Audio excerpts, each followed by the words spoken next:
Hello, everybody. It is Lubdub Virtual Program Manager Linda Brown here, and I am so excited that Drew Daywalt, famous author, is here to celebrate our fifth birthday party.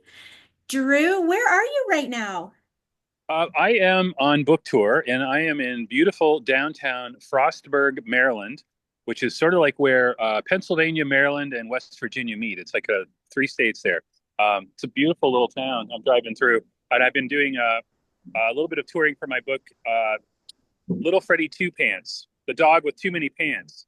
And I just did a visit yesterday, one town over in Westernport, Maryland.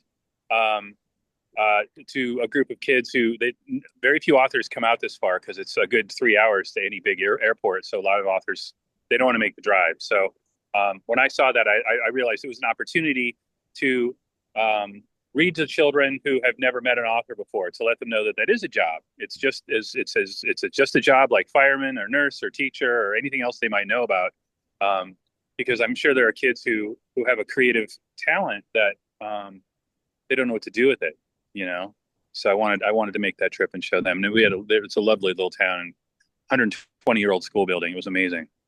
That is so cool. Well, we have members all across Canada and the United States. So who knows, maybe you visited one of the cities or towns that our members live in as well.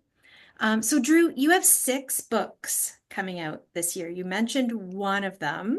Yes, I think I've set a record for myself because I did a lot of writing last year. So the books takes a little while for a book to come out. So when you got really productive years, then the next couple of years the books will all come rolling out.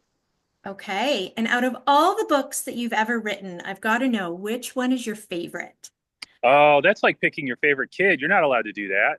Um, Oh, you know what? I do. That's a little different because books aren't people, so I can say that.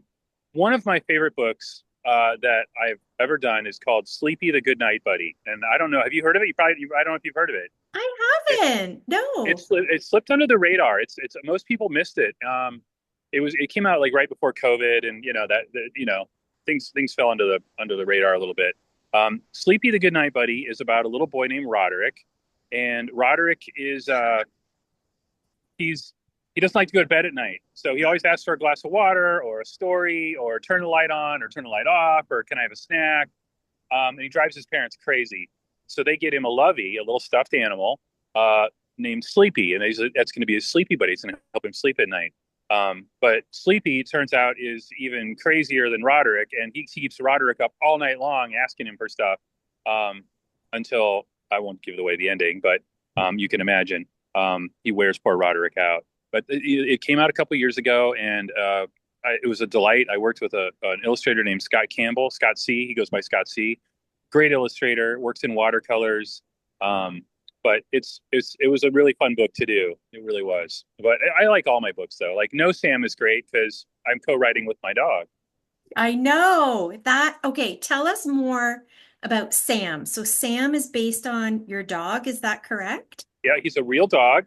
He lives with me. He's waiting for me in Los Angeles when I get home tonight around midnight. Um, Sam is a terrible pet.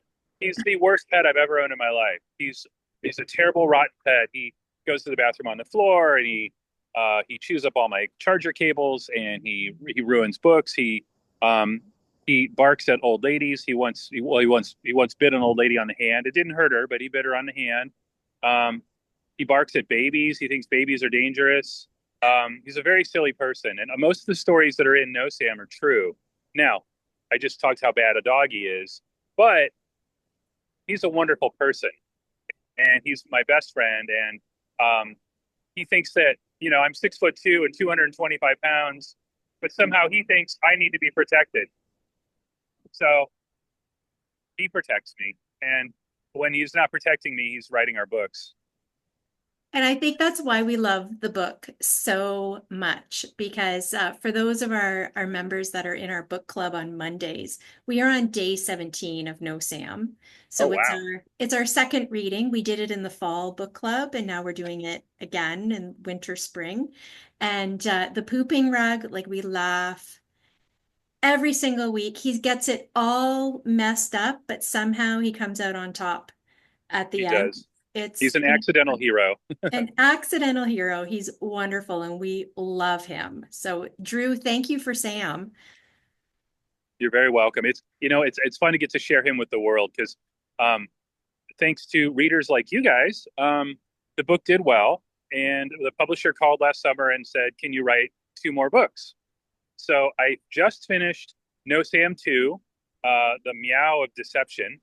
Um, I won't spoil the ending of book one in case some of your readers haven't seen it, but the kitty cat Meow, he becomes the villain in book two. So yeah, plot intrigue.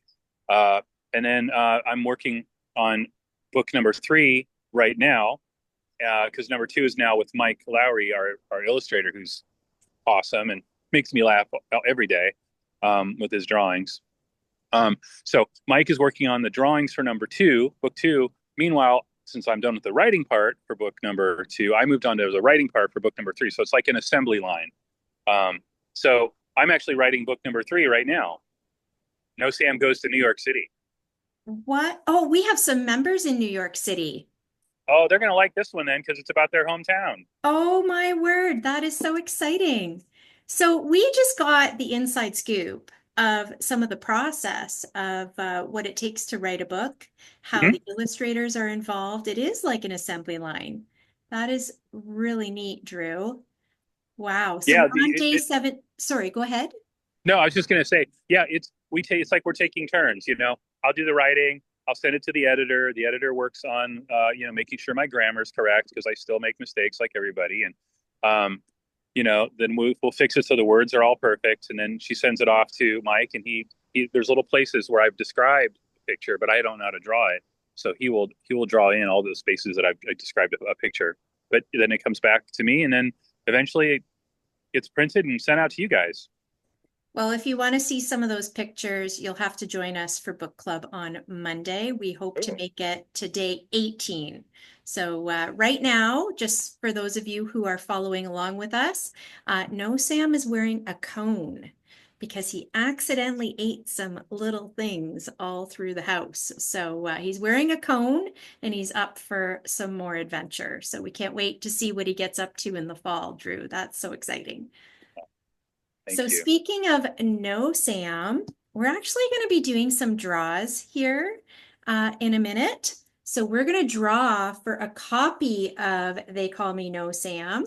And because it is Earth Week, we've got the crayons Love Our Planet, and we've got the crayons Big Book of Feelings. So three of our members at our birthday party are going to win a book. So, Drew, one of the things that we do is we spin a wheel and Okay. we do a 3, 2, 1 countdown. 3, 2, 1, spin that wheel. Do you think that you could do that for us, Drew?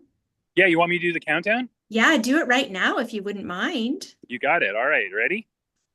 Three, two, one, go. All right. Thank you, Drew. Thank you for joining us and being part of our party. And we're so, so honored that you'll be joining us for the read along this summer as well. Safe travels on that book tour, okay? Thank you. My pleasure. Thank you for having me on. Bye. Bye, everybody.